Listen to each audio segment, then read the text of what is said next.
हाँ भाई रोहित शर्मा, पहले ही सीरीज में कैसी लगी सूर्या की कप्तानी। हमारी पलटन के शेरों ने 3-0 से लिख के जीत की कहानी आखिरी मैच में भी फेर दिया श्रीलंका के जीत के अरमानों पर पानी। अरे सूर्या भाई, तुम्हारी कप्तानी में सीरीज को 3-0 से क्लीन स्वीप करने के लिए तुम्हें जीत की बहुत बहुत बधाई। तुमने हर मैच में टीम को जितवाने के लिए जो गजब की रणनीति बनाई वो श्रीलंका के तो समझ में भी नहीं आई। तुम लोगों ने लंका वालों के घर में घुसकर ही इनकी ऐसी लंका लगाई। भाई क्या कहे, देख के तुम्हारी कप्तानी में हर खिलाड़ी का जीत का जज्बा, मजा आ गया।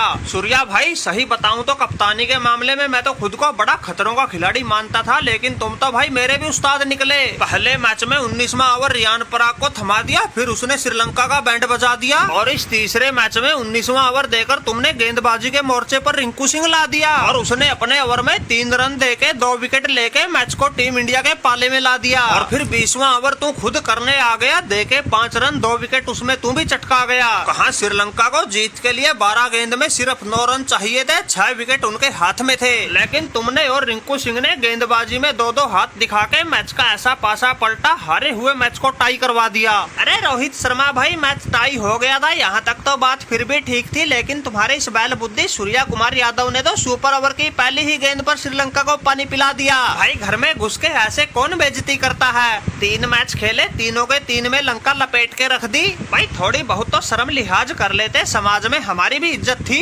लेकिन तुम लोगों ने ऐसा काला मुंह कर दिया। बाकी सब तो छोड़ो, घर वालों से भी आंख मिलाने के लायक ना छोड़े। हमने तो सोचा था टीम इंडिया में नए कोच के साथ नया कप्तान आया है, इनकी ऐसी ठुकाई करेंगे दोनों अपना पद छोड़ के भाग जाएंगे, लेकिन हमें क्या पता था ये सुसरी वाले दोनों मिलके ऐसी रणनीति बनाएंगे 99% जीते हुए मैच को भी हमारे हाथ से छीन के ले जाएंगे। इस सूर्या ने मैच तो जितवाए जो जितवाए, खुद के साथ साथ रियान पराग और रिंकू सिंह जैसे भी तगड़े गेंदबाज बना दिए। अरे सूर्या भाई, कहाँ से लाते हो इतना हौसला और साहस जो शेर को भी मजबूर कर देते हो खाने के लिए घास। अरे सनाका भाई, खून में पंपिंग कराए दिलेरी ना मिलती किते बाजारों में, और जिस हौसले और दिलेरी की तुम बात कर रहे हो ये तो बचपन से ही कूट कूट के भर रखी है यारों में। इसलिए सनाका भाई हौसले की बात मत करिए, ये तो अभी शुरुआत है, हौसला तो तुम्हें आगे दिखाएंगे। वो तो सूर्या की टीम में जगह पर ही खतरा मंडराता रहता था, इस अंदर बाहर के चक्कर में ही सूर्या थोड़ा बहक जाता था, लेकिन अब बन गए हैं हम टीम के परमानेंट कप्तान। बल्ले से तो हम शुरू से ही ला रहे हैं तूफान, अब गेंदबाजी में भी तोड़ेंगे अच्छे अच्छे बल्लेबाजों का गुमान। वैसे भी कोच साहब ने हमें तो कह रखी है सूर्या भाई, मुझे तो टीम का हर प्लेयर ऑलराउंडर चाहिए,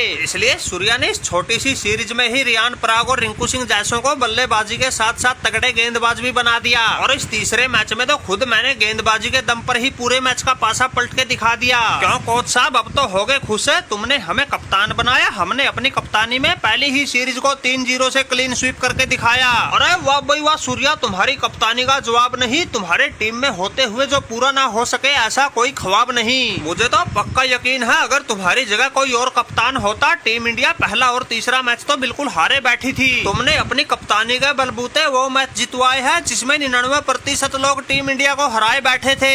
ज्यादा पीछे क्यों जाते हो, इस तीसरे मैच में ही देख लो, श्रीलंका को जीत के लिए आखिरी 30 गेंद पे 30 रन चाहिए थे, 9 विकेट उनके हाथ में थे, लेकिन तुमने अपनी सूझबूझ भरी कप्तानी के दम पे वहाँ से भी मैच का पासा पलट दिया। पहले मैच को सुपर ओवर में ले गए, फिर सुपर ओवर में गेंदबाजी के लिए वाशिंगटन सुंदर को लाए, फिर उसने तो अपनी तनतनाती गेंदबाजी के दम पर इनके ऐसे होश उड़ाए, पहली 3 गेंद में ही 2 विकेट चटका गए, श्रीलंका को 2 रन पर ही रोक दिया, और फिर तुमने आते ही पहली ही गेंद पर चौका ठोक दिया। इसलिए सूर्या भाई, तुमने ये सीरीज ही नहीं जितवाई बल्कि गौतम गंभीर के हर फैसले पर बिल्कुल सही मोहर लगाई है। तुम्हें कप्तानी सौंपने के हमारे फैसले पर कुछ लोग खूब सवाल उठा रहे थे, लेकिन तुमने साबित कर दिया जब एक साथ होंगे सूर्या और गोती, उनके सामने घुटने टेक जाएगी हर बड़ी से बड़ी चुनौती। हमारी टीम इंडिया ने इस T20 सीरीज पर तो कब्जा कर ही लिया, अब 2 तारीख को होने वाला पहला ही वनडे मैच जीत के उस सीरीज में भी जीत से शुरुआत करेंगे।